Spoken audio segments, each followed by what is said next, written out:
Kisah ini bermula di sebuah pabrik terbengkalai. Sebuah geng telah mengikat Xiaoyong tepat di atas kandang yang penuh zombie. Sang pemimpin geng menegaskan bahwa semua teman Xiaoyong sudah mati dan tidak ada alasan lagi baginya untuk tetap hidup. Namun bagi Xiaoyong, semua ini bukan salahnya, melainkan salah satu wanita. Dengan penuh kebencian, dia berpikir bahwa wanita itu layak mati dengan cara yang paling mengerikan.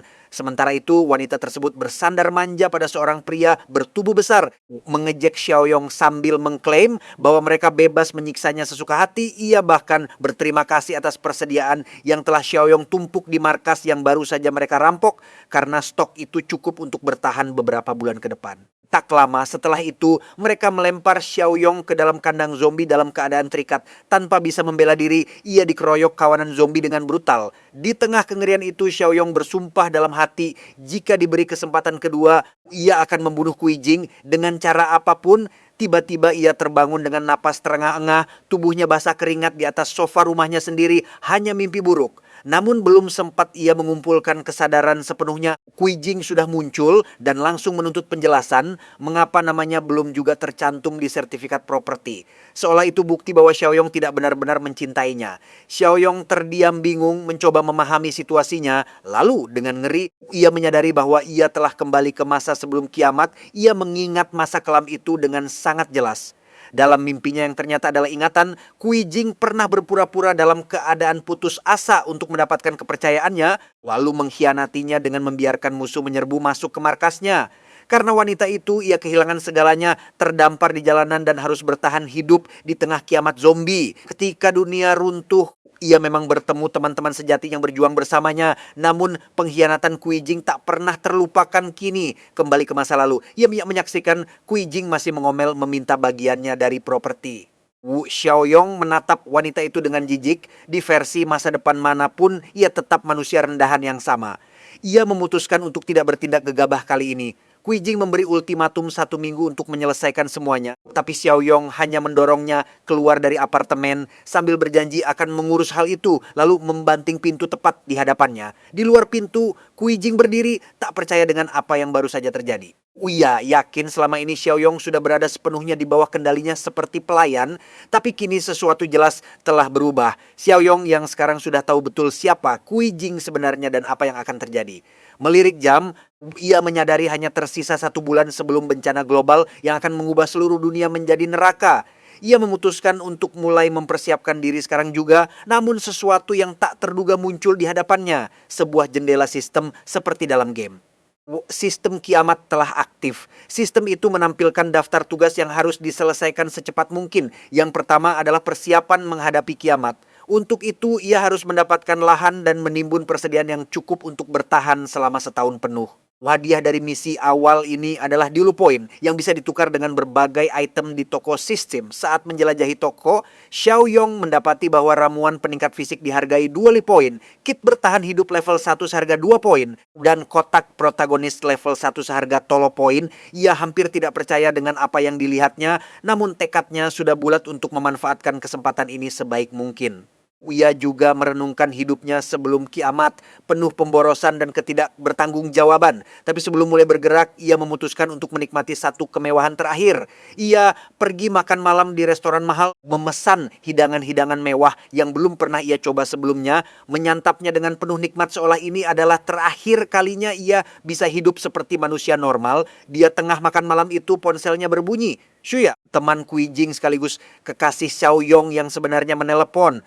Xiaoyong langsung menebak bahwa Kui Jing sudah mengadu padanya. Benar saja, begitu ia mengangkat telepon, Shuya langsung berteriak meminta penjelasan soal nama Kui Jing yang belum ada di sertifikat properti, menyebut itu sebagai ujian yang telah ia gagalkan, lalu memerintahkan Xiaoyong untuk mentransfer 1 juta ke rekening Kui Jing dan berlutut meminta maaf atau bersiap untuk diputus. Xiaoyong hanya menganggap semua itu omong kosong dan langsung menutup telepon.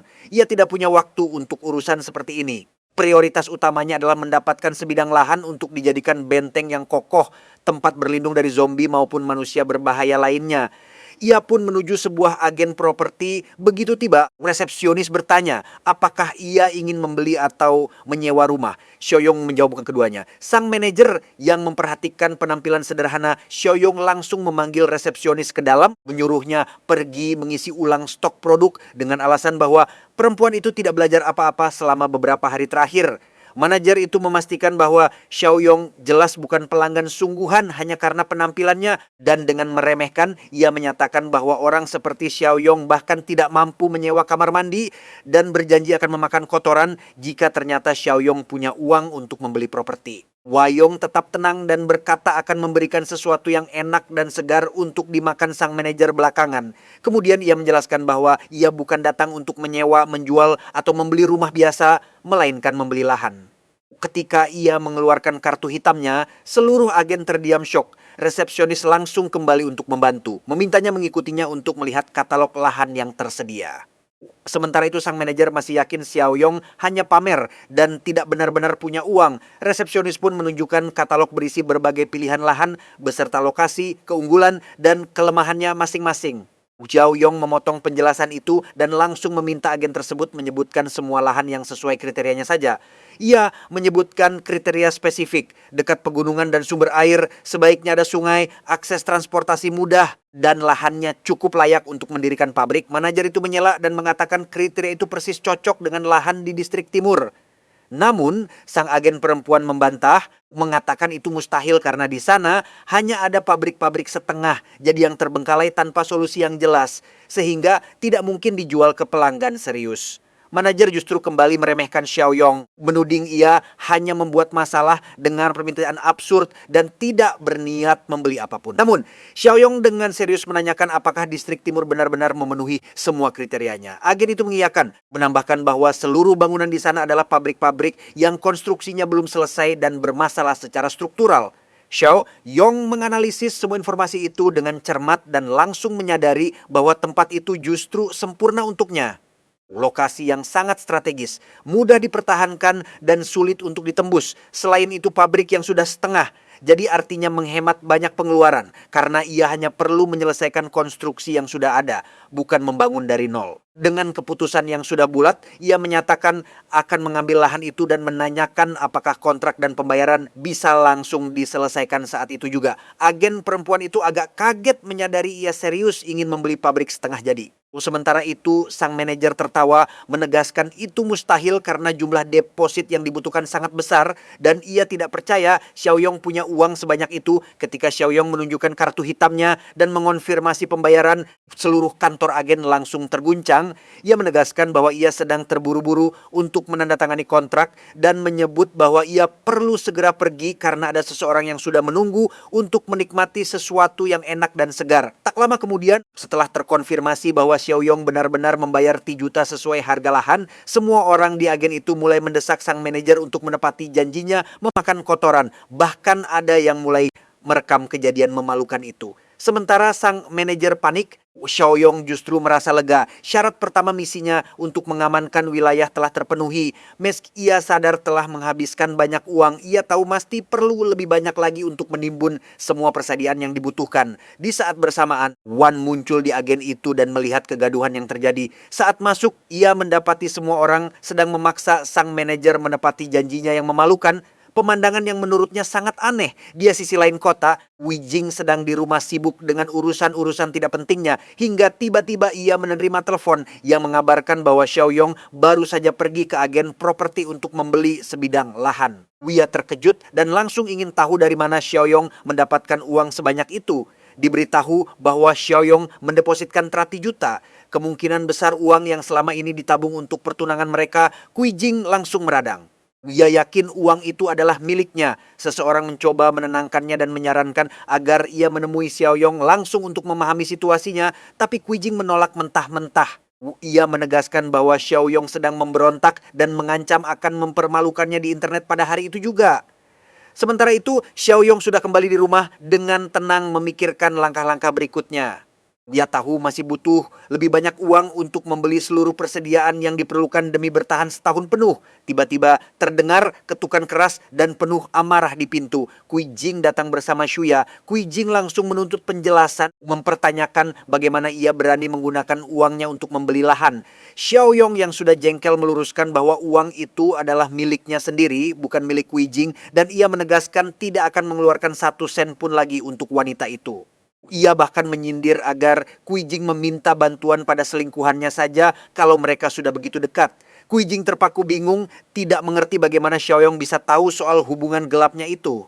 Shuya mencoba meredakan situasi dengan berpura-pura itu pasti hanya kesalahpahaman, tapi Xiaoyong memastikan tidak ada kesalahpahaman sama sekali. Ia dan Kui Jing tidak pernah benar-benar menjadi pasangan, dan tidak ada satupun yang miliknya pernah menjadi milik Kui Jing. Tanpa memberi kesempatan mereka membalas, ia menutup pintu di hadapan mereka berdua. Dia lorong, Kui Jing berdiri tak bergerak, mencoba mencerna bagaimana Xiaoyong bisa mengetahui hubungan rahasianya. Saat keduanya menunggu lift, Shuya yang ternyata bukan teman sebaik yang terlihat menanyakan apakah kabar tentang hubungan rahasia itu benar adanya.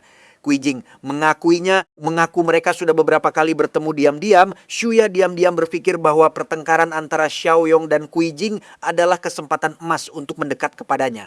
Ia merencanakan untuk memanfaatkan situasi ini demi merebut hati Xiaoyong, uangnya, bahkan lahan yang baru saja ia beli. Sementara itu Xiaoyong sudah berada di properti barunya, memeriksa denah bangunan. Ia telah menyewa kontraktor untuk menyelesaikan pabrik yang setengah jadi itu. Namun dengan tujuan yang jauh lebih besar, mengubahnya menjadi benteng sungguhan. Ia berdiskusi dengan sang insinyur menyampaikan daftar renovasi yang sangat spesifik, dinding yang diperkuat, menara penjaga, kawat berduri, pintu baja tahan ledakan yang lebih tebal, dan kaca anti peluru.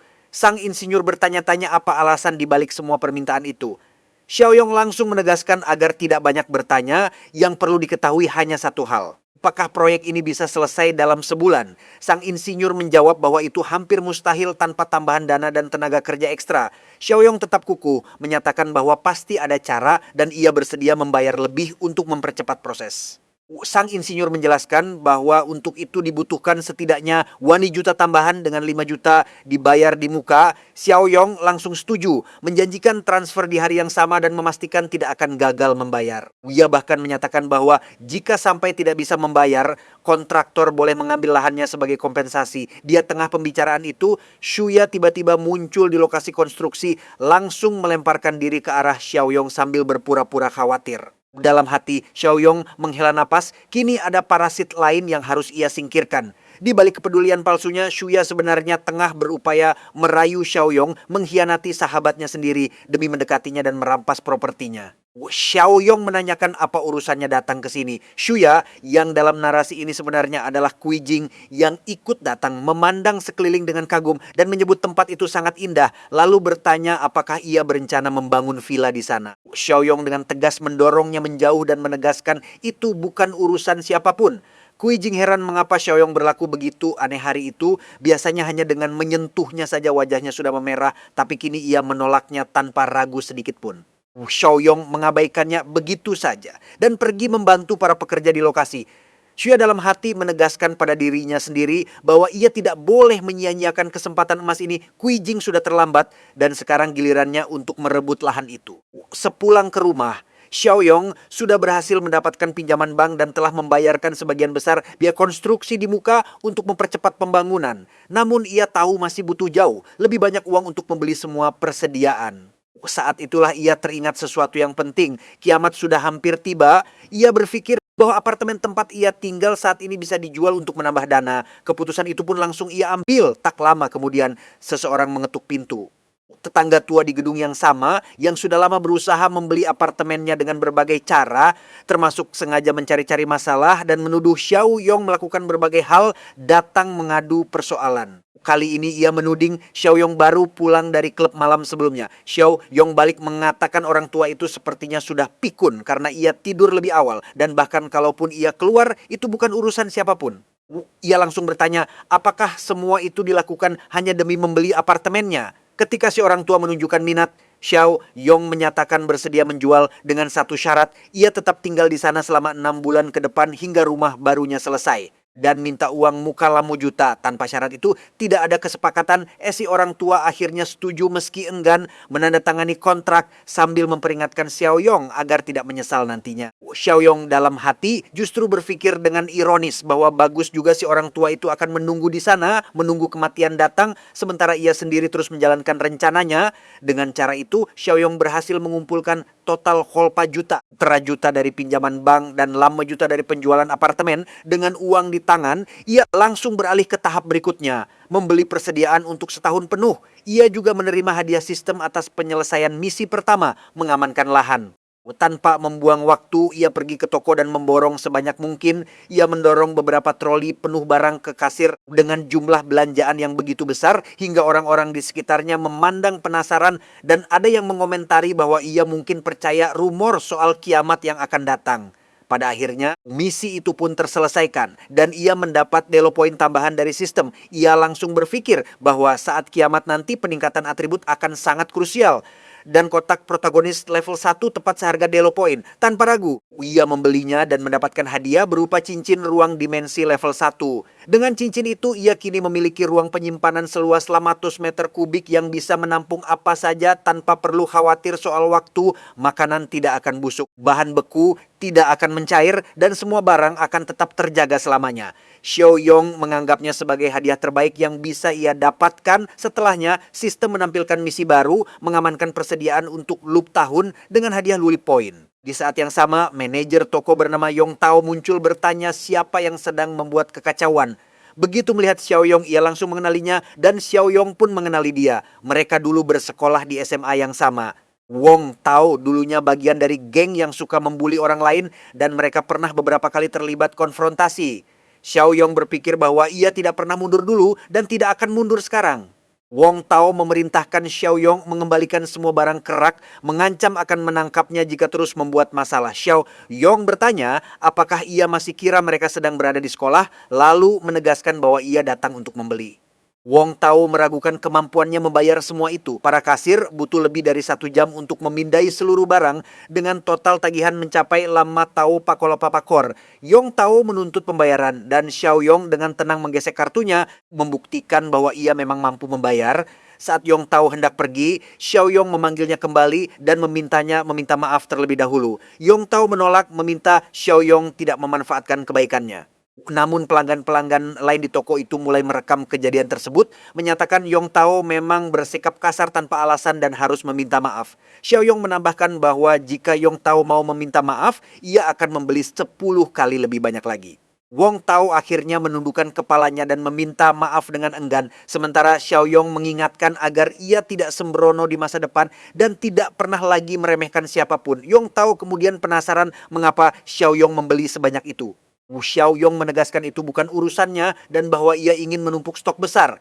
Yong Tao mencoba memulihkan muka, mengatakan mungkin satu toko tidak akan cukup untuk kebutuhan sebesar itu, lalu menawarkan diri mencarikan tempat lain. Ia menyebut nama Shang, seseorang yang juga bergerak di bidang penjualan skala besar. Ketika Yong Tao akhirnya membawa Xiaoyong ke pemasok itu, Xiaoyong dalam hati menilai Yong Tao tidak berubah, tetap saja anjing penjilat yang mengejar komisi. Ia menduga Shang kemungkinan besar hanya preman biasa, tapi Xiaoyong tidak peduli selama ia bisa menimbun persediaan. Mereka tiba di sebuah gudang besar yang penuh barang. Shang muncul dengan mengemudi ugal-ugalan, nyaris menabrak Yong Tao sendiri.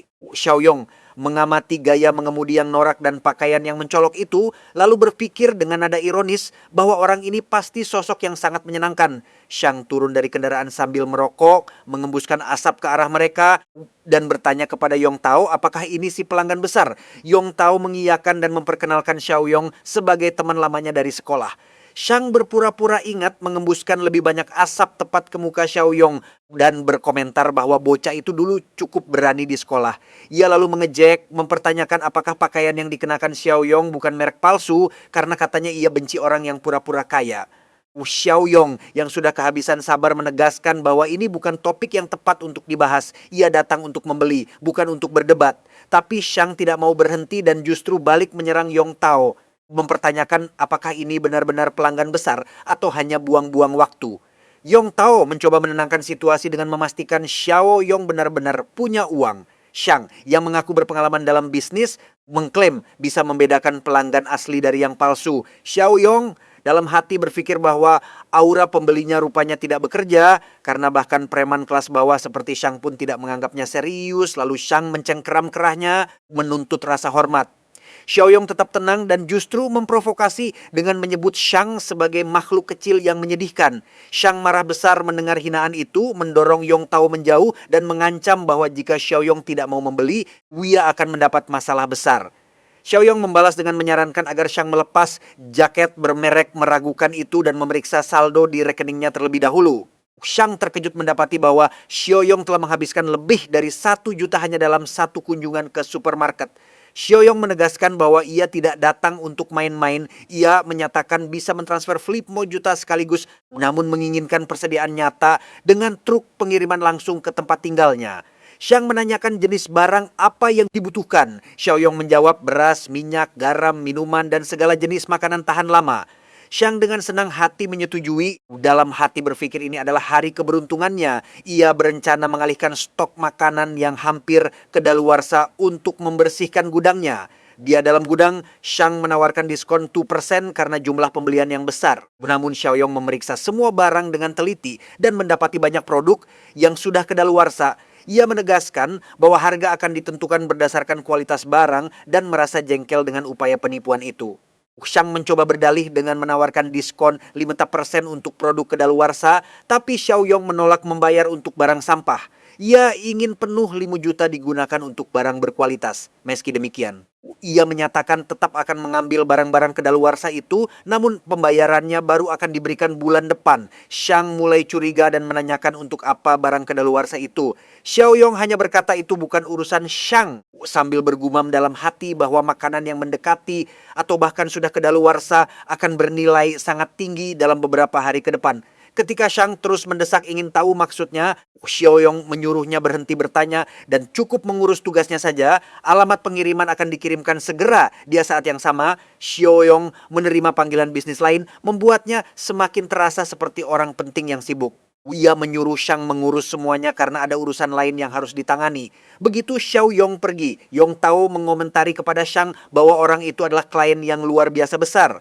Shang mengakuinya meski mengaku tidak mengerti bagaimana Xiaoyong bisa sesukses itu. Pada kesempatan lain, Xiaoyong sedang menutup transaksi lagi. Kali ini menggunakan apartemen yang sama yang sudah ia jual kepada si orang tua rewel. Ia menemukan pembeli baru yang bersedia membayar uang muka transan 1.000. Meski tahu ia baru bisa pindah 3 bulan kemudian. Saat menandatangani kontrak, Xiaoyong dalam hati bertanya-tanya betapa putus asanya orang ini dan langsung menanyakannya. Pembeli baru itu menjelaskan bahwa ia sangat butuh rumah karena cucunya akan pindah sekolah dan lokasi apartemen itu sangat strategis untuknya. Ia memohon agar harganya tidak dinaikkan. Xiaoyong memastikan harga tidak akan berubah meski secara tersirat juga menunjukkan bahwa ia bisa saja menaikkannya kalau mau. Kontrak pun ditandatangani dan si pembeli berterima kasih berjanji tidak akan merepotkan lagi. Xiaoyong dalam hati berpikir orang ini terlalu baik hati dan lembut sifat yang tidak akan bertahan di dunia kiamat nanti.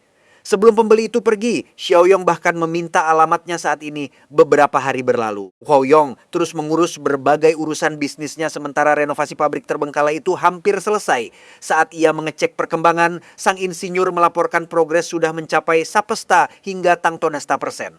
Pintu-pintu sudah sepenuhnya diperkuat dan ruang gudang sudah bersih dan luas.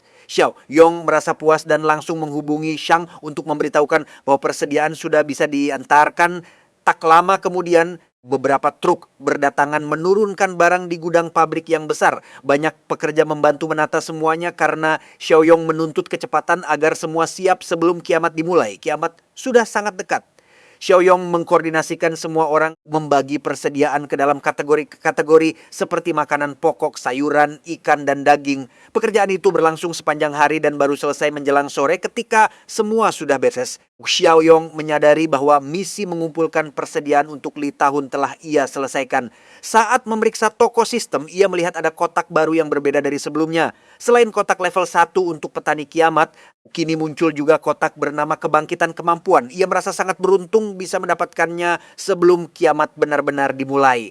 Tanpa ragu, ia membeli kotak itu dan memperoleh kemampuan bernama mata batin level 1, sebuah kemampuan yang memungkinkannya mendeteksi permusuhan orang-orang di sekitarnya. Xiaoyong menganggapnya sangat berguna untuk menghadapi kiamat karena kini ia bisa mengetahui siapa yang bisa dipercaya dan siapa yang tidak. Segera setelah itu, misi baru muncul di hadapannya, bersenjata hingga gigi yang mengharuskannya membekali diri dengan senjata sebanyak mungkin. Hadiah yang dijanjikan adalah surah poin tambahan dan 1 item acak. Bagi Xiaoyong, misi itu sempurna karena ia memang sudah berencana melakukan hal yang sama. Malam itu Xiaoyong pergi ke pasar gelap. Ia merasa aneh melihat bagaimana orang-orang di sana berperilaku seolah tempat itu adalah pasar biasa.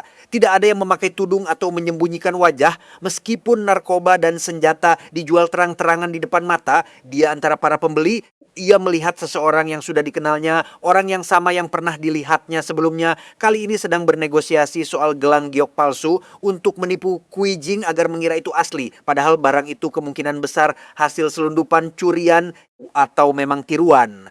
Xiaoyong yang sedang membeli senjata memandangnya dengan jijik, teringat bahwa dulu ia pun pernah terlibat dalam urusan-urusan kotor semacam itu. Ia merasa kasihan pada Kui Jing yang mungkin akan tertipu.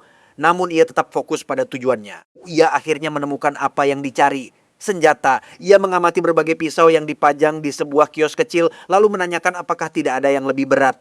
Penjual itu hanya melemparkan batu asah pisau kepadanya. Berkata kalau mau yang lebih berat, maka asah sendiri. Xiaoyong tidak puas dan mendesak bahwa ia butuh sesuatu yang lebih mematikan. Penjual itu langsung curiga dan bertanya apakah ia datang untuk bikin masalah. Saat itulah Xiaoyong mentransfer 200.000 melalui kode QR toko itu, menegaskan bahwa ia sungguh-sungguh datang untuk membeli. Penjual itu kemudian menyuruh seseorang menjaga kiosnya dan membawa Xiaoyong ke area yang lebih privat. Di sana ia menunjukkan sebuah revolver sederhana, menawarkannya seharga 2 bila dengan alasan amunisinya murah. Tapi Xiaoyong menolak, menjelaskan bahwa itu tidak cukup untuknya. Ia menginginkan senjata yang benar-benar serius. Ia menjelaskan bahwa pembayaran 200.000 tadi hanyalah uang muka, sekitar 10% dari total yang ingin ia belanjakan. Ia berencana membeli senjata dan amunisi senilai 2 juta. Penjual itu terkejut dan dengan hati-hati menanyakan apa pekerjaannya. Xiaoyong menjawab bahwa biasanya ia tidak menangani hal kecil sendiri karena anak buahnya yang melakukannya. Namun saat ini sedang ada perubahan besar dalam hidupnya dan ia tidak mau sang penjual terus bertanya. Penjual itu mengangguk setuju, meminta waktu sebentar, lalu mengunci pintu menutup jendela dan berbisik bahwa Xiaoyong sudah menemukan orang yang tepat untuk urusan ini. Ia meminta Xiaoyong menuliskan daftar senjata yang diinginkan, memberikan sebuah alamat, dan menyuruhnya datang ke sana. Tepat tengah malam keesokan harinya dengan membawa seluruh uangnya. Saat meninggalkan kios, Xiaoyong diperlakukan dengan sangat hormat oleh sang penjual. Di dekat pintu keluar, ia kembali melihat orang yang sama tadi sedang menegosiasikan barang lain di pasar gelap. Sambil mengamati keramaian, ia merenungkan orang-orang yang selalu hadir di tempat seperti ini. Wajah-wajah familiar yang memperdagangkan segala hal, mulai dari senjata hingga perhiasan palsu. Ia tahu banyak yang membeli perhiasan palsu itu hanya untuk menipu orang lain. Memanfaatkan momen itu, Xiaoyong menguji kemampuan mata batinnya. Ia memeriksa sang penjual dan mendapati aura ketenangan serta kepuasan atas transaksi yang baru saja selesai. Namun ketika ia melirik seorang pembeli lain yang memandangnya dengan arogan, ia dengan jelas melihat ikon permusuhan melayang di atas kepala orang itu. Xiaoyong langsung menilai kemampuan itu sangat berguna. Kini ia bisa mengenali siapa saja yang berpotensi menjadi ancaman memandangi transaksi perhiasan palsu yang sedang berlangsung. Xiaoyong merasa benar-benar jijik betapa banyak orang yang rela menipu tanpa rasa bersalah. Penjaga kios menyadari ketegangan itu dan menanyakan apakah Xiaoyong mengenal pembeli yang memandangnya dengan bermusuhan tadi. Xiaoyong menjawab iya, bahwa orang itu lebih tepat disebut musuh. Sang penjaga berjanji akan memberi pelajaran pada orang itu. Namun Xiaoyong meminta agar jangan sampai dibunuh karena ia punya rencana tersendiri untuk orang tersebut. Setelah itu, anak buah kios langsung mengejar pembeli yang bermusuhan itu. Orang itu panik dan mencoba berdalih, tapi pada akhirnya dilempar keluar dari pasar gelap dalam kondisi babak belur, penuh bekas sepatu bot, sambil menggerutu bahwa semua ini salah Xiaoyong dan suatu hari nanti ia akan membalas dendam. 2 hari kemudian di markas Xiaoyong, senjata-senjata yang dipesan akhirnya tiba. Misi bersenjata hingga gigi pun selesai. menghasilkan 0 poin tambahan sehingga total poinnya kini mencapai ia kini memiliki pistol, senapan mesin ringan, dan banyak amunisi ditambah hadiah bonus berupa ramuan peningkat fisik level 2. Wu Xiaoyong sangat antusias karena ramuan itu memiliki efek 2 kali lipat dibandingkan yang tersedia di toko sistem. Tanpa ragu, ia langsung menggunakannya pada diri sendiri. Setelah memeriksa sistem, ia mengetahui bahwa rata-rata pria dewasa normal memiliki sekitar 5 poin fisik. Dengan tambahan 2 poin, kekuatannya meningkat 30%. Untuk meningkatkan dirinya lebih jauh lagi, ia membeli satu lagi ramuan peningkat fisik. Kali ini level 1. Dengan itu, ia mencapai wota poin fisik 1% lebih kuat dari rata-rata orang. Ia memutuskan untuk mengujinya. Ia menyambar sebatang besi dan hanya dengan satu tendangan, batang itu tidak hanya bengkok, tapi juga amblas menancap ke dinding. Wao Yong merasa puas dengan kekuatan sebesar ini. Ia tidak akan kalah dalam perkelahian manapun dan tidak perlu takut pada zombie karena senjata-senjata itu tidak memakan banyak tempat. Semuanya ia simpan ke dalam cincin ruang dimensinya. Ia lalu merenungkan bahwa lusa adalah hari pertama kiamat dan mulai meninjau dalam benaknya apa lagi yang perlu dilakukan. Saat itulah ia teringat seorang kakek tua yang selalu bersikap baik padanya bahkan setelah semua yang pernah ia alami. Mengetahui betapa kejamnya manusia bisa menjadi, Xiaoyong tidak bisa mengabaikan seseorang seperti itu begitu saja. Ia memutuskan untuk mengirimkan beberapa persediaan penting agar kakek itu punya kesempatan lebih besar untuk bertahan hidup sebagai cara membalas kebaikan orang yang pernah membantunya dulu. Keesokan paginya, Xiaoyong pergi ke rumah sang kakek. Ia bersyukur punya GPS karena mencari rumah kecil itu ternyata cukup susah. Saat menaiki tangga, ia memikirkan kondisi kesehatan sang kakek yang memang tidak terlalu baik dan mengerti mengapa ia begitu ingin pindah rumah. Sebelum mengetuk pintu, ia memutuskan bahwa lebih baik ia meletakkan kotak-kotak persediaan itu di luar saja karena ia tidak mau harus menjelaskan bagaimana ia mengeluarkan semuanya dari cincin dimensinya nanti. Ia pun mengeluarkan semua kotak dari cincin itu dan menyusunnya di lantai. Ketika sang kakek membuka pintu, ekspresinya seperti orang yang sudah siap diminta membayar sesuatu. Namun ia terkejut mendapati Xiaoyong berdiri dikelilingi banyak kotak. Dengan bingung ia menanyakan apa semua itu. Xiaoyong hanya berkata penjelasannya nanti saja sambil meminta agar semua barang segera dibawa masuk sebelum tetangga melihat. Setelah selesai membawa semuanya ke dalam, sang kakek berkomentar bahwa anak muda memang jauh lebih berstamina. Ia sendiri sudah tidak kuat mengangkat beberapa kotak pun karena usianya. Xiaoyong kemudian mengamati rumah itu dan menilai bahwa pintunya cukup kokoh. Lalu ia berpaling ke sang kakek dan menyampaikan sesuatu yang ia anggap sangat penting. Ia menjelaskan bahwa persediaan itu harus digunakan sehemat mungkin karena jumlahnya cukup untuk bertahan setidaknya 6 bulan. Ia memperingatkan bahwa mulai keesokan harinya dunia akan berubah sepenuhnya. Tepat saat itulah Xiaoyong menyadari sebuah foto dalam bingkai di atas lemari. Foto itu menampilkan sang kakek bersama seorang gadis yang ia kenali sebagai Shanshan, temannya dari kehidupan yang lalu. Dengan penasaran ia menanyakan apakah nama cucu sang kakek memang benar Shanshan. Kakek itu mengonfirmasi dan bertanya-tanya bagaimana Xiaoyong bisa tahu karena ia tidak ingat pernah menyebutkan itu sebelumnya. Xiaoyong menanyakan di mana Shanshan berada sekarang. Sang kakek menjelaskan bahwa cucunya sedang belajar di kampung halamannya dan begitu urusan pindah rumah beres, ia berencana memindahkannya ke sekolah baru. Semua dokumen untuk itu sudah hampir siap.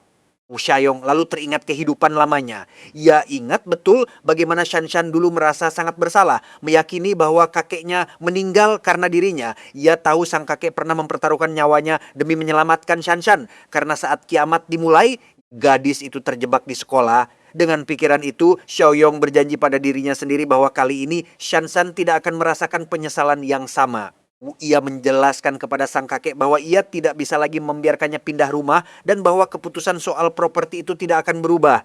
Ia menegaskan bahwa mulai besok dunia akan menjadi neraka sungguhan dan tidak akan ada bedanya apakah itu rumah ini, rumahnya atau bahkan sekolah sekalipun karena semuanya tidak akan punya nilai apa-apa lagi. Yang penting sekarang adalah segera menjemput Shanshan dari sekolah. Sang kakek tidak mengerti dan meminta penjelasan. Tidak tahu harus mulai dari mana. Xiaoyong menanyakan apakah sang kakek tahu seperti apa kehidupan di negara-negara yang dilanda kelaparan, tempat-tempat terbelakang di mana semua orang menderita.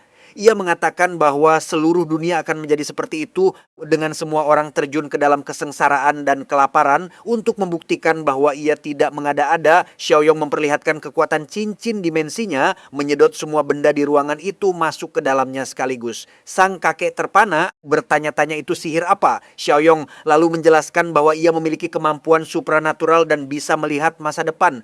Ia menegaskan bahwa ia ingin sang kakek selamat, begitu pula Shanshan, sehingga keduanya harus mendengarkan dan mengikuti instruksinya. Ia menanyakan di mana sekolah Shanshan dan tak lama kemudian keduanya sudah berada di dalam mobil. Sang kakek masih diliputi ketakutan namun tetap ikut dan bersedia menunjukkan jalan. Xiaoyong bergegas menyadari segalanya akan dimulai sangat segera. Ia menanyakan apakah sang kakek tahu di mana asrama cucunya dan orang tua itu mengonfirmasi bahwa ia bisa memandu ke sana. Sementara itu di gerbang sekolah, Shanshan sedang diserang. Seorang gadis yang marah karena laki-laki yang ia sukai justru tertarik pada Shan. Shan menampar wajahnya keras-keras. Shanshan mencoba menjelaskan bahwa semuanya satu arah dan bahwa ia sudah menolak laki-laki itu dengan jelas. Namun gadis lain datang dan menendangnya, menyebut penjelasan itu hanya alasan belaka. Para penyerang terus melontarkan hinaan ketika tiba-tiba Xiaoyong dan sang kakek muncul memerintahkan mereka untuk mundur. Namun sekelompok orang yang membackup para pembuli itu langsung muncul bersenjatakan pisau dan tongkat baseball, membuat situasi menjadi berbahaya. Meski begitu, sang kakek tidak ragu dan langsung maju menyerang. Ketika seorang anak laki-laki mencoba memukulnya dengan tongkat, Xiaoyong menangkap ayunan itu dengan tangan kosong dan dengan tenang menanyakan apakah begitu cara mereka memberlakukan orang yang lebih tua. Para berandal itu mengejeknya, mengira bisa mengatasinya dengan mudah. Tapi Xiaoyong tidak gentar. Penyerang pertama ditendang sampai terpental jauh. Dua orang lainnya menjadi lebih berhati-hati ketika menyadari mereka berhadapan dengan seseorang yang terlatih. Bahkan ketika dikepung oleh satu orang bersenjata pisau dan satu lagi memegang tongkat, Xiaoyong tetap tenang. Ia mengelak dari ayunan tongkat dengan mudah, menyadari bahwa refleksnya sudah meningkat berkat ramuan peningkat fisik. Dia mencengkeram lawan yang memegang tongkat dan membantingnya ke tanah dengan keras, membuatnya langsung tak pingsan. Kemudian ia menangkap lawan yang bersenjata pisau dan membuatnya terbentur lantai hingga jatuh tak berdaya. Para gadis yang tadi menyerang Shanshan berdiri dalam ketakutan. Xiaoyong mendekati mereka dan menampar pemimpin kelompok itu tanpa memberi kesempatan untuk berdalih.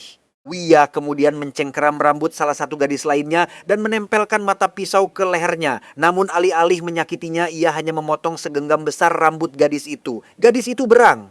Tapi Xiaoyong berkata bahwa suatu hari nanti ia akan mengerti bahwa potongan rambut itu mungkin justru akan menyelamatkan nyawanya. Setelah itu, ia berpaling ke Shanshan dan berkata bahwa mereka harus pergi. Shanshan kebingungan, bertanya kemana mereka akan pergi dan siapa orang ini sebenarnya. Sudah di dalam mobil, Shanshan protes bahwa ia tidak bisa begitu saja meninggalkan sekolah. Sang kakek mencoba menjelaskan dengan cara yang sama seperti Xiaoyong menjelaskan kepadanya sebelumnya bahwa akan segera terjadi kelaparan besar dan kesengsaraan di mana-mana. Shanshan tidak percaya. Ia mengingatkan kakeknya agar tidak mudah tertipu dan menyebut bahwa kakeknya memang selalu mudah percaya pada cerita-cerita seperti ini. Namun kali ini sang kakek bersikeras bahwa ini nyata.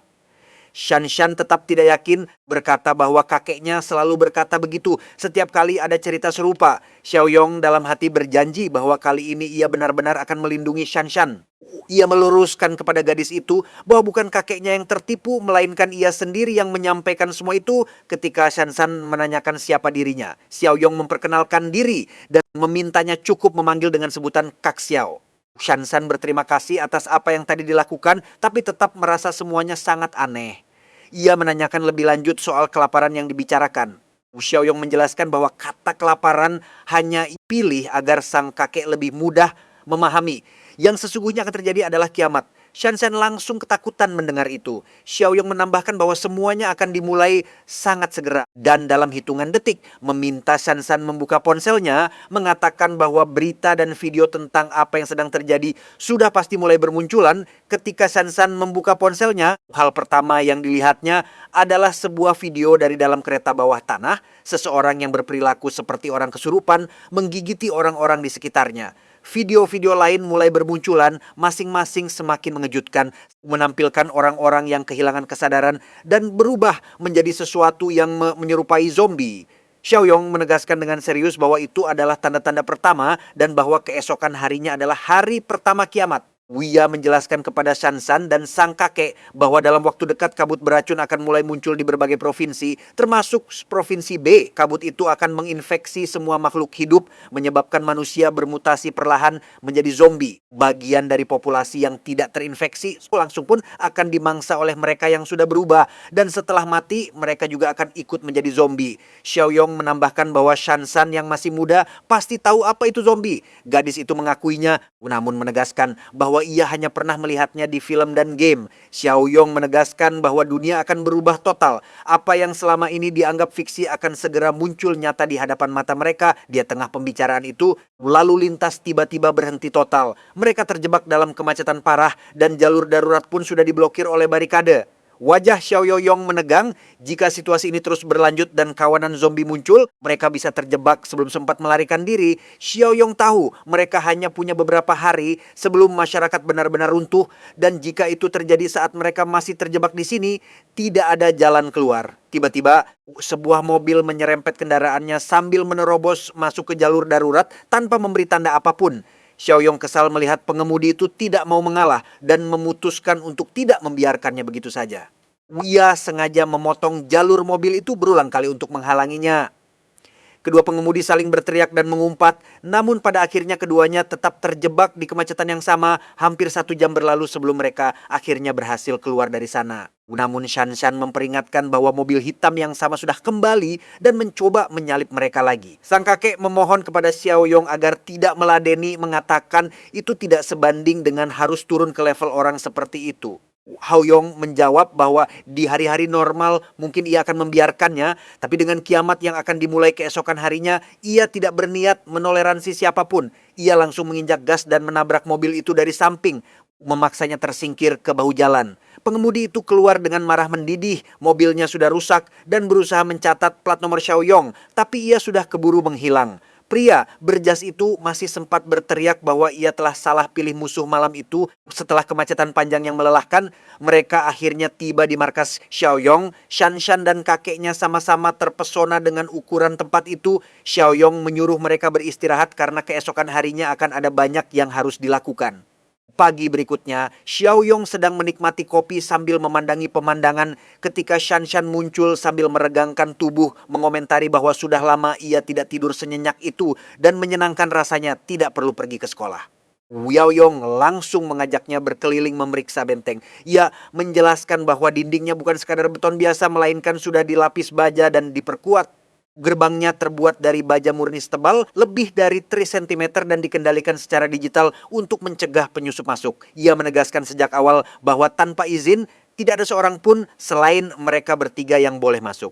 Shan lalu bertanya apa yang akan mereka lakukan jika ada korban selamat yang meminta pertolongan. Xiaoyong mengajaknya keluar untuk menjelaskan lebih baik. Saat berjalan di luar, ia menerangkan bahwa selama kiamat, hati manusia akan menjadi sangat tidak bisa ditebak. Ketika tatanan masyarakat runtuh, sifat asli manusia akan muncul, penuh keserakahan dan kekejaman. Ia menunjukkan sebuah area di luar benteng, menjelaskan bahwa ia telah membangun tempat penampungan sementara untuk para korban selamat. Mereka boleh tinggal di sana, namun dalam kondisi apapun tidak diizinkan masuk ke dalam benteng utama. Setelah itu, ia membawa keduanya ke gudang persediaan dan merinci bagian-bagian tempat berbagai jenis barang disimpan. Sebelum masuk, Xiaoyong mengaktifkan mata batinnya untuk memeriksa apakah ia bisa mempercayai mereka berdua, dan ia mendapati bahwa kepercayaan keduanya terhadapnya memang tulus. Kemudian menggunakan cincin dimensinya, ia mengeluarkan peti-peti berisi senjata dan menjelaskan bahwa persenjataan adalah hal yang sangat krusial di masa kiamat. Senjata harus dijaga ketat agar tidak jatuh ke tangan yang salah. Sang kakek langsung menyetujui sepenuhnya. Tiba-tiba, sebuah misi baru muncul di sistem Xiaoyong. Syarat untuk mengaktifkannya adalah bertemu Shan dan kini misi itu memicu serangkaian tugas bernama Sahabat Lama. Misi pertamanya adalah menyelamatkan sekutu lamanya, Qi, dengan hadiah 2 poin. Sebuah penanda besar muncul di sistem yang menunjukkan lokasi persis Qi. Saat ini, Xiaoyong langsung memberitahu keduanya bahwa ia harus segera pergi untuk merekrut 1 orang lagi ke dalam benteng. Namun meminta mereka mengingat satu hal dengan baik. Tidak ada seorang pun yang boleh masuk ke dalam benteng tanpa izin dan senjata harus tetap di bawah pengawasan ketat. Sementara itu, di sebuah tempat karaoke, Zongqi sedang bersenang-senang bersama beberapa teman, bernyanyi dan minum-minum. Pada suatu saat ia keluar bersama seorang teman untuk ke kamar mandi dan mengambil minuman tambahan. Di lorong, seorang gadis tidak sengaja menabraknya, padahal jelas kesalahan ada di pihak gadis itu, namun Zongki tetap meminta maaf. Pria yang menemani gadis itu malah marah dan mendorongnya, memintanya untuk lebih hati-hati. Teman Zongki bertanya apakah ia baik-baik saja dan mengomentari bahwa pria itu sepertinya tidak waras, mau berkelahi hanya karena hal sepele. Pria agresif itu semakin naik darah dan langsung mencengkeram kerah teman Zongki juga. Seorang karyawan karaoke datang untuk melerai, meminta mereka berhenti. Pria itu berbalik ke karyawan tersebut, mempertanyakan apakah ia berani menyentuhnya. Karyawan itu tetap tenang dan meminta mereka semua pergi, berjanji akan mengurus masalah ini dengan pelanggan yang marah itu. Di tengah kekacauan itu, Zongqi dan temannya memanfaatkan kesempatan untuk kabur dengan cepat.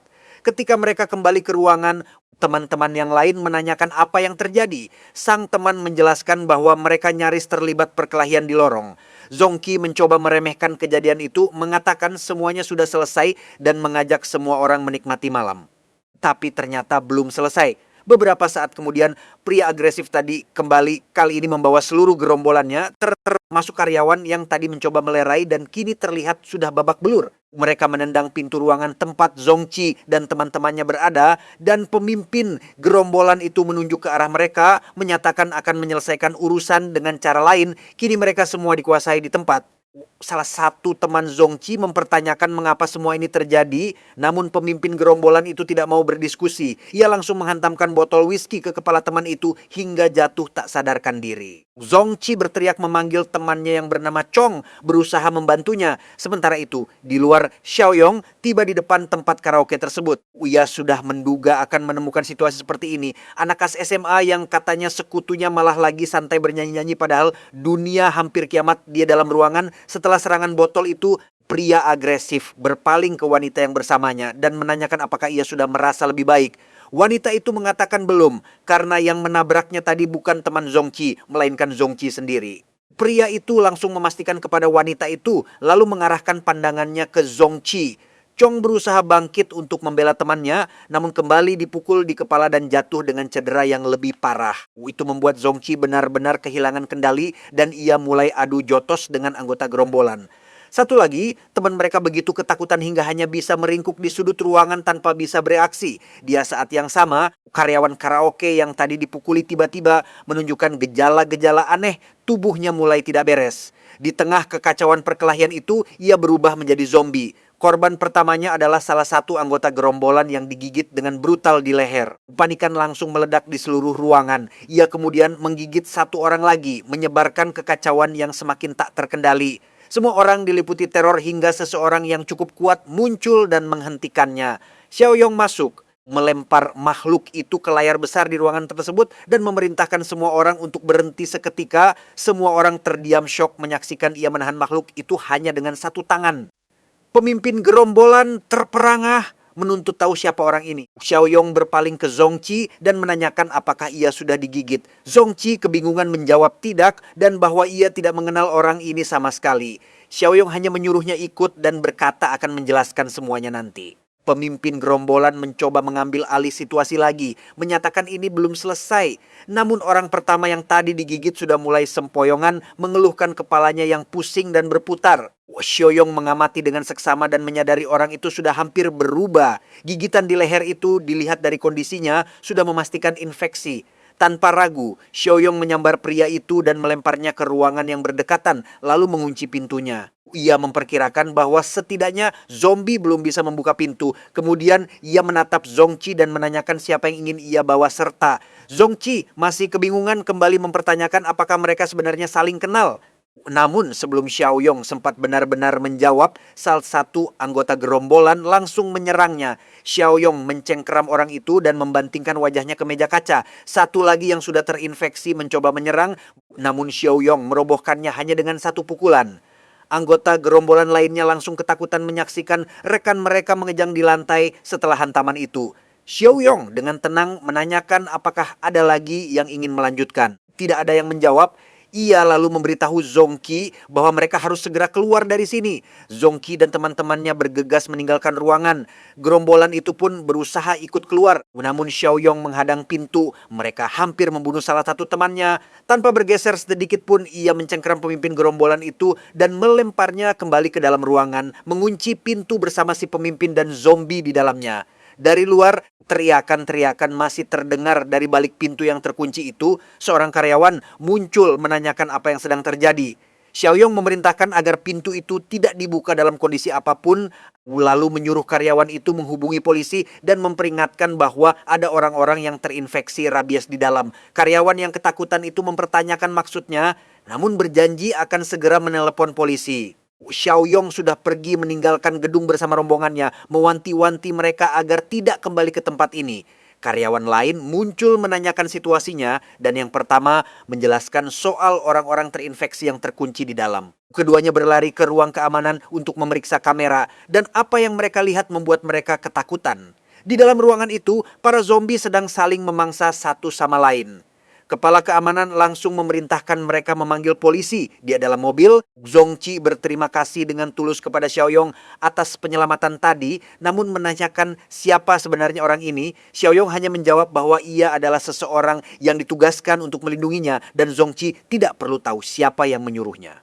Salah satu teman Zongqi menanyakan soal rabies yang tadi disebutkan, berkata bahwa di internet disebut-sebut penyakit itu tidak ada. Xiaoyong balik bertanya apakah yang mereka lihat tadi adalah ilusi. Teman lain menanyakan apakah ada obat atau penangkal untuk penyakit itu.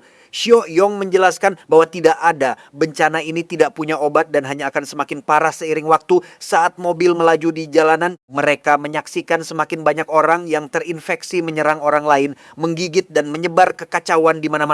Xiaoyong memperingatkan bahwa kendali atas situasi ini akan segera hilang sepenuhnya dan jika mereka ingin selamat, mereka harus mengikuti perintahnya tanpa tanya. Tepat saat itu sistem muncul di hadapan Xiaoyong memberitahu bahwa misi menyelamatkan sahabat lama telah selesai, volume 1 telah tuntas dan ia memperoleh 2 poin tambahan. Xiaoyong kemudian memeriksa toko sistem. Ada 3 kotak utama yang tersedia, kotak petani pasca kiamat level 1, kotak persediaan level 1, dan kotak senjata level 1 semuanya berharga 2 poin. Ia mempertimbangkan apakah harus membeli sekarang atau memperbarui tampilan toko secara manual, sambil menyimpulkan bahwa bagaimanapun kotak-kotak itu pasti akan sangat berguna saat kembali ke benteng nanti. Ia akan mengurus itu. Untuk sekarang, ada masalah yang jauh lebih besar. Ia tidak tahu siapa yang bisa dipercaya. Ia ingat dengan jelas bahwa di kehidupan lamanya, salah satu dari teman-teman Zongqi pernah mengkhianatinya. Saat kiamat baru dimulai, seluruh asrama tempat Xiaoyong tinggal dulu dihancurkan dan semua orang mati karena pengkhianatan salah satu dari mereka. Hanya Zongqi yang selamat, tapi sampai sekarang Xiaoyong tidak tahu mana di antara ketiga teman itu yang menjadi pengkhianat. Sementara itu, di tempat lain, Kuijing sedang berbicara dengan Shu Chong dalam keadaan panik. Ia ketakutan menagih persediaan yang sudah dijanjikan karena di luar sudah kacau dan ia bahkan tidak berani melangkah masuk ke supermarket. Shu Chong berkata akan segera mengirimkan kekurangan persediaan itu karena masih mengurus hal lain. Namun tiba-tiba terdengar ketukan di pintu dan Kuijing sangat terkejut. Ia mengintip melalui lubang pintu dan lega mendapati itu hanya Shuya. Ia mengomentari bahwa jantungnya hampir copot karena kaget. Shuya kemudian memberitahu bahwa pagi tadi orang tua yang tinggal di lantai bawah telah dibawa pergi dengan polisi dan ambulans. Wijing menyimpulkan bahwa itulah sebabnya gedung tadi begitu ramai dan kacau. Meski begitu, Shuya berkomentar bahwa infeksi ini tampaknya tidak seseram yang orang-orang klaim. Keduanya kembali membicarakan soal persediaan dan Wijing tidak menaruh harapan besar pada Shu Chong. Shuya menyebut bahwa ia sudah sejak awal memperingatkan bahwa orang itu tidak bisa diandalkan, lalu menyebut bahwa Xiaoyong menyimpan stok makanan dalam jumlah besar yang bisa membuatnya sangat kaya di tengah situasi seperti ini. Kuijing terkejut dan menanyakan dari mana Shuya tahu itu. Shuya mengaku sudah memperhatikan Xiaoyong belakangan ini dan melihat sendiri truk-truk penuh persediaan diturunkan untuknya. Kuijing langsung curiga bahwa Xiaoyong sudah mengetahui soal wabah ini lebih dulu dari orang lain. Shuya menegaskan bahwa mereka harus bertindak cepat karena begitu Xiaoyong mulai meraup keuntungan, mereka harus memastikan mendapat bagian untuk diri mereka sendiri. Sementara itu, Xiaoyong sudah tiba di markas bersama seluruh rombongan. Zongqi terkesan dengan ukuran benteng itu dan Xiaoyong mengomentari bahwa begitulah reaksi semua orang pada umumnya. Shanshan dan kakeknya menyambut kehadiran Xiaoyong dengan lega dan menanyakan apakah ia baik-baik saja. Ia menjawab semuanya beres dan memperkenalkan anggota-anggota baru. Yang paling penting di antaranya adalah Zongqi beserta teman-temannya. Semua saling diperkenalkan dan Shanshan menyambut mereka dengan hangat. Xiao Yong meminta Shanshan menunjukkan benteng kepada mereka semua dan menjelaskan peraturan yang berlaku. Shanshan langsung menyetujui. Namun salah satu dari pendatang baru yang dari tadi lebih banyak menyendiri di sudut menanyakan apakah mereka bisa dipersenjatai untuk membantu pertahanan. Xiaoyong langsung menatapnya dengan tatapan tajam. Teman yang berbadan lebih besar langsung memperingatkan orang itu bahwa masih terlalu dini untuk meminta senjata karena kepercayaan harus dibangun terlebih dahulu. Wak Yong menenangkan semuanya dengan mengatakan bahwa dalam beberapa hari mereka juga akan mendapat senjata, namun ia langsung memperhatikan bahwa Chong mengalami cedera yang cukup parah dan segera memerintahkan agar Chong dibawa ke ruang infirmari. Tak lama kemudian, Zongqi dan teman-temannya sudah membersihkan diri. Kondisinya jauh lebih baik dari sebelumnya. Di antara percakapan mereka, Yuming mempertanyakan mengapa temannya tadi begitu mudah menyerah soal permintaan senjata. Ia berpendapat bahwa dalam situasi seperti ini, mereka berhak melindungi diri sendiri. Teman lain membantah, mengatakan itu tidak adil karena Xiaoyong sudah menyelamatkan mereka. Wuming bersikeras bahwa pria itu berbohong, ia tidak pernah mau menyebutkan siapa yang menyuruhnya. Dan sikapnya terhadap Chong pun mencurigakan. Ia mengatakan kondisi Chong perlu dipantau, namun menunjukkan bahwa ruang infirmari itu lebih mirip penjara. Meski begitu, mereka tidak yakin apa yang mungkin dilakukan Xiaoyong terhadap teman mereka yang terluka itu. Yuming bahkan melontarkan komentar gelap bahwa Xiaoyong mungkin berniat menjual organ Chong dan menegaskan bahwa mereka harus bertindak lebih dulu. Teman lain bertanya, apakah mereka benar-benar berencana membalas pertolongan itu dengan pengkhianatan? Yuming menjawab dengan dingin bahwa lebih baik mengkhianati dunia daripada dikhianati olehnya. Ia menyatakan niatnya untuk merebut benteng ini dan menguasai semuanya karena selain mereka berempat, di sana hanya ada seorang gadis kecil dan kakek tua. Ia bahkan melontarkan komentar vulgar tentang gadis itu, menciptakan suasana yang berat di antara mereka. Mencoba mencairkan ketegangan, ia berkata hanya bercanda. Namun, Zongqi meminta mereka semua berhenti bicara seperti itu. Bahkan di tengah kiamat sekalipun, itu bukan alasan untuk berubah menjadi manusia seperti itu. Saat mereka meninggalkan ruangan, Yuming dalam hati menyimpulkan bahwa teman-temannya terlalu lugu. Di dunia yang sudah kacau seperti ini, seseorang harus beradaptasi dan melakukan apapun yang diperlukan untuk bertahan hidup. Sementara itu, Xiaoyong mengadakan pertemuan bersama Shanshan dan Zongqi. Shanshan melaporkan bahwa Zongqi dan teman-temannya sudah menetap dengan baik. Chong masih dalam kondisi serius namun berada di infirmari dan terus dipantau dengan pintu dan jendela terkunci. Sesuai saran Zongqi, Xiaoyong berterima kasih atas kerja yang baik dan menyuruh mereka beristirahat. Namun sebelum mereka pergi, ia memperingatkan agar tetap mengawasi teman-teman Zongqi. Ia yakin salah satu dari mereka pada akhirnya akan memberontak. Setelah itu, di gudang persediaan, Xiaoyong memeriksa sistemnya. Tidak mau membuang-buang sumber daya, ia memutuskan membeli 3 kotak sekaligus. Kotak petani pasca kiamat level 1, kotak persediaan level 1, dan kotak senjata level 1. Dari kotak pertama, ia mendapatkan namatah biji jagung. Dari kotak persediaan, ia memperoleh 200 kg sosis, 1 kg daging babi awet dengan sayuran, dan namatah kotak mie instan. Dari kotak senjata, ia menerima shot butir amunisi kaliber 10 mm. Ia menilai semua hadiah itu sangat berharga. Terlebih karena uang sudah tidak lagi bernilai apa-apa. Menggunakan poin sistem untuk mengamankan sumber daya adalah strategi terbaik. Dan itu akan mengubah hidupnya secara menyeluruh di realitas baru ini. Keesokan paginya, sekelompok orang mencurigakan mendekati benteng Xiaoyong. Di antara mereka ada pria yang pernah ia adu mulut di kemacetan beberapa hari lalu. Pria itu memimpin gerombolannya untuk menghancurkan gerbang benteng. Meski sudah menghajar pintu itu sekian lama, mereka tidak bisa mendobraknya karena terbuat dari baja pejal. Salah satu dari mereka geleng-geleng kepala heran, mempertanyakan siapa yang mungkin punya pintu seperti itu di rumahnya gagal dengan cara itu. Mereka beralih ke peralatan berat dan mulai melemparkan bom molotov ke bangunan, membakar api yang cukup besar. Semua orang di dalam berlarian keluar untuk membantu memadamkan api menggunakan ember-ember air karena tandon air sedang hampir habis. Sementara itu, Wu Xiaoyong tidak ikut membantu memadamkan api. Sebaliknya, ia mengambil senjatanya dan naik ke menara pengawas. Dari atas, Shanshan mengenali pria yang memimpin serangan itu, pria yang sama yang dulu pernah ribut dengan Xiaoyong di kemacetan. Gerombolan itu menyadari mereka sedang diawasi dari atas dan pemimpinnya berteriak meminta Xiaoyong turun dan menyelesaikan masalah secara jantan. Xiaoyong hanya memberi mereka waktu 5 menit untuk angkat kaki. Gerombolan itu tidak menunjukkan rasa takut sedikit pun. Saat itu misi baru muncul di sistem Xiaoyong memerintahkannya untuk melenyapkan ancaman di luar markasnya dengan imbalan tola poin. Shanshan menyarankan agar ia menembak peringatan untuk menakut-nakuti mereka, namun Xiaoyong menolak. Ia berargumen bahwa di tengah kiamat, siapapun yang menyerang markas orang lain layak mendapatkan peluru sungguhan. Tembakan pertamanya melenyapkan lengan sang pemimpin gerombolan. Xiaoyong mengomentari dengan tenang bahwa sayangnya ia meleset dari titik vital dan kemampuannya sedikit berkarat, lalu menyatakan akan menggunakan para bandit itu sebagai bahan latihan. Gerombolan itu panik dan berusaha lari ke mobil mereka untuk melarikan diri. Namun Xiaoyong menembak mereka satu persatu dengan tembakan presisi ke dada, leher, dan kepala. Bahkan yang berhasil masuk ke dalam mobil pun tidak selamat. Ia juga menembaki kendaraannya.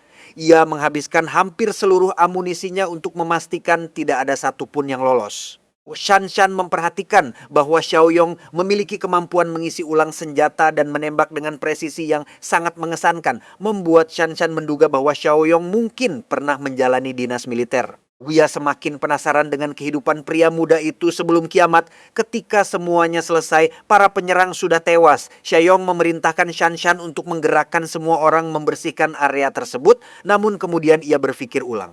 Ini baru permulaan kiamat. Mungkin lebih baik membiarkan mayat-mayat itu di sana saja agar mereka berubah menjadi zombie dan bisa digunakan sebagai bahan latihan di masa mendatang. Pada saat yang sama, di dalam sebuah mobil, Wuchong melaju bersama Kui Jing dan Shuya menuju benteng Xiaoyong. Di dalam mobil, Kui Jing sudah curiga dengan niat Shuya, menyadari bahwa wanita itu ingin memanfaatkan situasi ini untuk kepentingannya sendiri. Saat mobil diparkir di dekat benteng, Kui Jing menyuruh Shuya keluar, namun ia menolak. Kui Jing terus mendesak hingga akhirnya menarik Shuya keluar secara harfiah.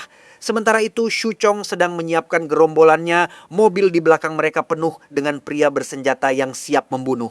Wu Chong mengeluhkan mengapa Kui Jing menyeretnya ke dalam urusan ini. Kui Jing membalasnya dengan menegaskan bahwa ia tahu betul Wu Chong hanya berpura-pura menjadi teman demi memanfaatkan situasi. Wu Chong membantah, mengklaim hanya ingin membantu dan mengembalikan Xiaoyong ke bawah kendali.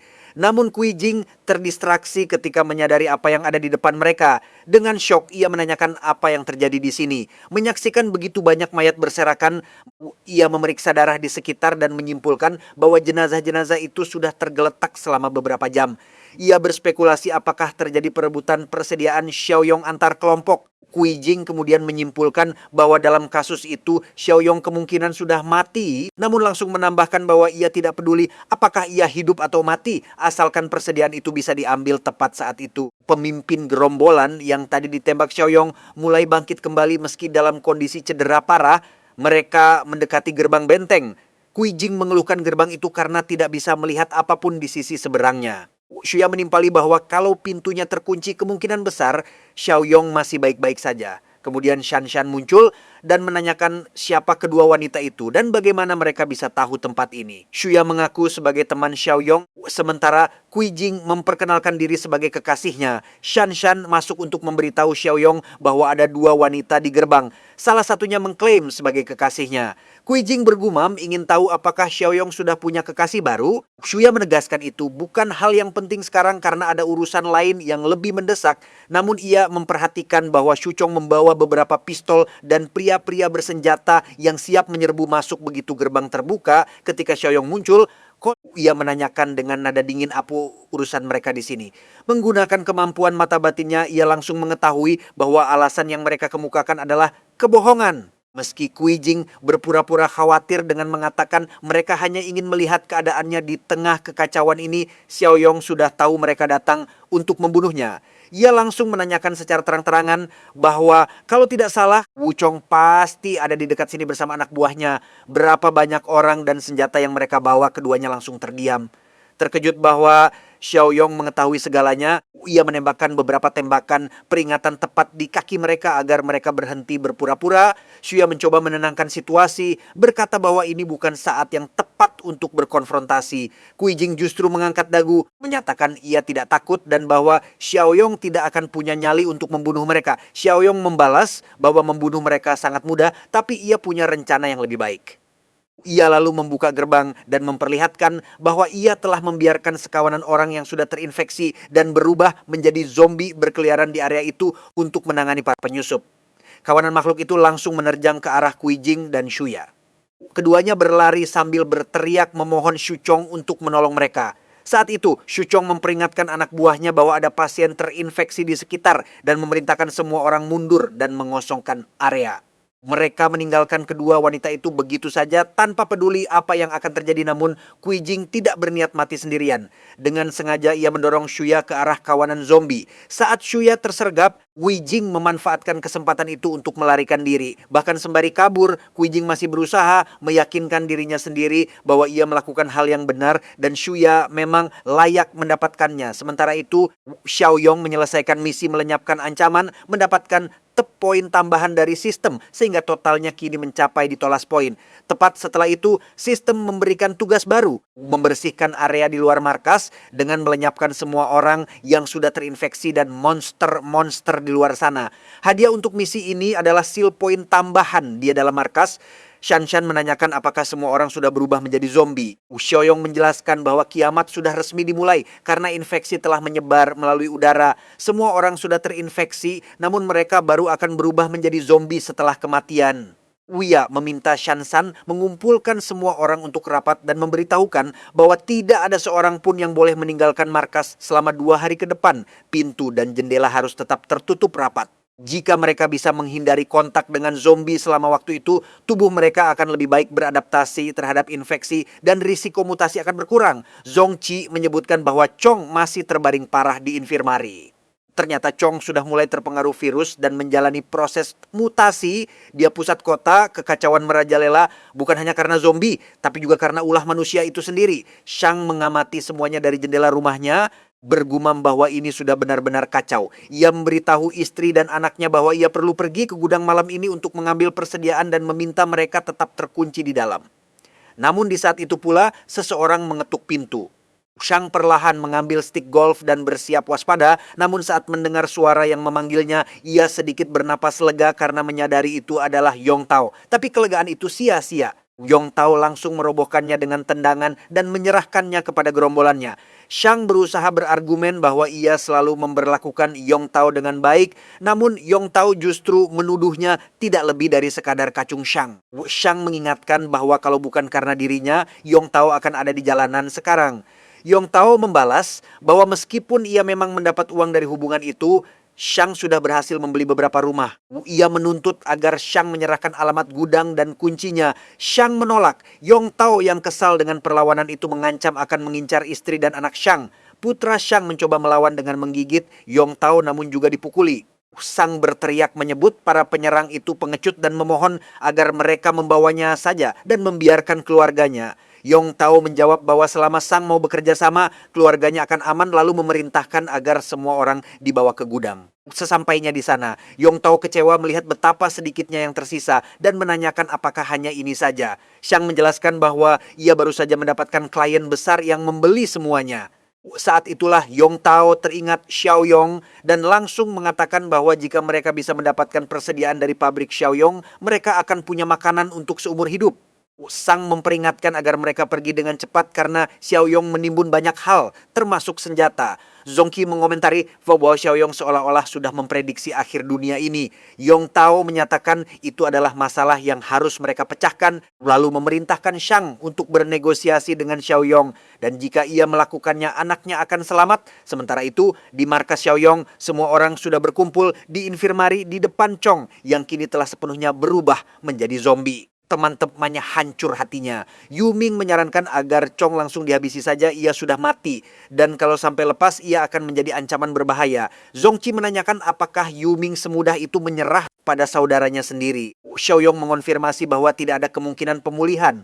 Ia menyerahkan pisau kepada Yu Ming agar ia yang melakukannya sendiri. Karena memang itu yang ia inginkan sejak pertama kali tiba. Ia sudah menginginkan senjata dan ini kesempatannya. Namun Zongqi mengambil pisau itu dan berkata bahwa ialah yang akan melakukannya.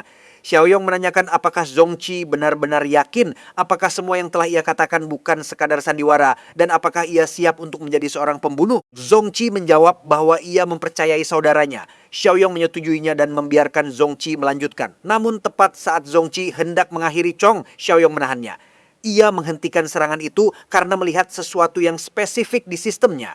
Xiaoyong memerintahkan semua orang keluar dari ruangan, mengatakan ini adalah situasi khusus yang perlu ia periksa sendiri.